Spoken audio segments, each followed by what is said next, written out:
بسم الله الرحمن الرحيم. اهلا وسهلا بكم.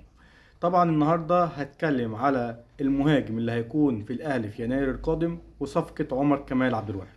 خلاص الموضوع انتهى لصفقة عمر كمال عبد الواحد. طبعا الاعارات استفت للنادي الاهلي، وطبعا الحل الاخير للنادي الاهلي هو لا يدفع 4 مليون جنيه لفيوتشر مقابل عمر كمال عبد الواحد، او بيع نهائي لخالد عبد الفتاح، وهو الأقرب بالفعل.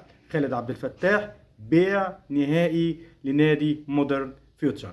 أما المهاجم النادي الأهلي اللي هيكون في يناير القادم هو أحمد أمين أوفا. طبعا الأقاويل كتير بتقول إن أحمد أمين أوفا هيكون موجود في الأهلي مقابل صلاح محسن، بيع نهائي لنادي إنبي. هذه الصفقات الأقرب للنادي الأهلي في الماركات الشتوي القادم. أشوفكم في فيديو جديد. سلام.